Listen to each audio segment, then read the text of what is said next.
Welcome everyone. What's happening?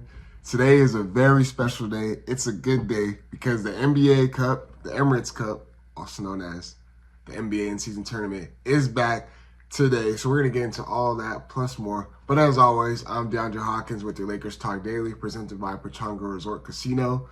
Play your perfect combination at Pechanga Resort Casino, official Native American resort and casino of the Los Angeles Lakers.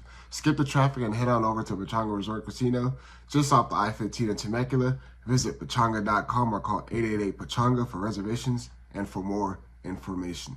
Yes, the NBA in-season tournament starts tonight. I believe it's the Golden State Warriors versus the Dallas Mavericks and the Philadelphia 76ers versus the New York Knicks. And I'm excited. I'm excited because a lot of people had a lot of criticism. Obviously, there's games being played in the middle of the season. You have group play, you have knockout rounds, you have all that stuff going on in the middle of the NBA season. So a lot of people did not know what to expect. They did not know how this NBA Cup is going to be, how it was going to be in the middle of the NBA season. But I feel like it went really well.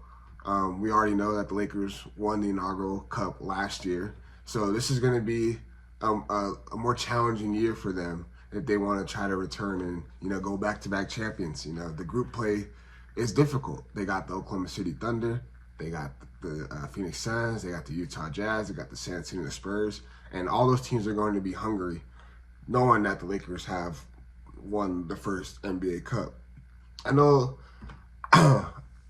that people were concerned if the players are going to like it, that they're going to have great response to it. And I haven't heard any comments from players saying that they did not like the NBA Cup. I feel like the NBA was trying to add a new thing into it. They try to have a different mix, obviously with the new courts and the jersey designs to be implemented. I'm honestly a fan of the Lakers court. If you guys have not seen the Lakers court, it is, in my personal opinion, it's a lot better than the Cup last year. It's not as bright as what I'm looking at. It's not as bright. The colors don't really overlay that much. So I feel like this court looks a lot better. The only thing I must say is that the jersey, I'm not really a big fan of. The black and the fade into purple.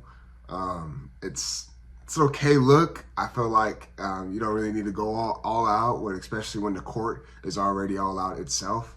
But I feel like the NBA Cup was a success because you can tell that the energy level had a certain expectation. Once they got into the knockout rounds and they got into the championship setting, you can see that how hard these guys were playing because there's a personal goal.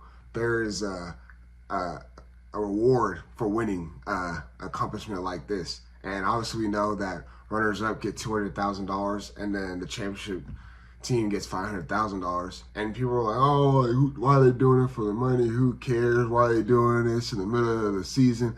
Well, look, man, if you understand that these guys who are two-way players, these guys that are on rookie contracts, extra cash like that, it means something to them. LeBron James came out. He said he wanted to be the first ever. He wanted himself and the team to be the first ever NBA in-season tournament champs, and it meant something to him, knowing that it meant something to the guys on the roster. And if you or me were running around and playing that, I would want an extra $500,000 stashed in my pocket. I mean, who wouldn't? So it's good to see that they had good success. I mean, obviously it was brand new last year, so everyone was going to be locked in and tuned in. So I'm interested to see how it's going to take place starting tonight and going forward. I'm expecting it to only get better, knowing what we've seen from last year. So I'm really excited for the NBA in-season tournament starting tonight. We haven't got no news about Anthony Davis. He went out on Sunday night against the Toronto Raptors with an eye injury. So I'm curious to see what his status is going to be tomorrow when they play the Memphis Grizzlies at home. But if Anthony Davis were to be out, I want to explain who I feel like is going to step into that role and why I feel that way. But before I do, I want to let my partners. I will tell you after a quick word from our partners at Pechanga Resort Casino.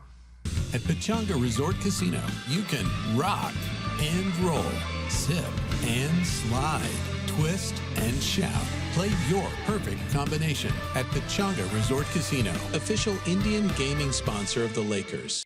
I teased earlier that we haven't got no update on the status of Anthony Davis, if he'll be ready to go tomorrow. I'm pretty sure they'll give us an update early in the morning. They place the Memphis Grizzlies tomorrow. But tomorrow, if Anthony Davis is not to play, it's going to be a game. We already know Jackson Hayes is going to step into that starting rotation. But this is going to be a small ball game. We're gonna need to see a lot of production out of Deondre Russell. We're gonna need to see a lot of production out of Gabe Vincent. Max Christie might get minutes, knowing that we might have to go a small ball. Jackson Hayes is not going to be that guy to go out there and score the rock for us. He's a lob threat. He's going to catch a lot of lobs off the pick and roll. That's where his bread and butter is at. He's actually relatively a pretty good free throw shooter. I would like to see Jackson Hayes shoot a lot more jump hooks inside the paint because he gets 2 feet in the paint. You got to go up. He looks to pass. But get in there and get fouled, man. He's not a terrible free throw shooter. But this is going to be I feel like a small ball game. We might see a rotation with LeBron, Rui, Cam Reddish, Austin Reeves, and D'Lo. We might see it. I'm not saying it's going to happen, but we might see it. Don't know because of the size of Memphis. But we're going to need to see that production come off the bench ASAP. And this is the game where they're going to have to come out and ready to roll right from the start. I don't want to get too heavy because obviously the game is not today. But I'm expecting a lot of production coming out if Anthony Davis is not ready to go. And that's just another challenge. LeBron James understands the assignment. He knows that if Anthony Davis is out, this is his role of stepping in and taking control and commanding and, leading his guys and guiding them where they should be in the right spots. But LeBron is 40 years old. We can't rely on him every single night to give us that production, give us that spark. We're going to need to see it out of other guys, and it's got to mean something to them. It's got to mean something to these guys every night when they step out on the floor. So we're going to get into all that, plus more tomorrow. I'll break down why this game against Memphis is highly, I feel like it's important. We'll get into all that. We'll get the update of Anthony Davis' status. But as always, appreciate you guys tuning in. Peace.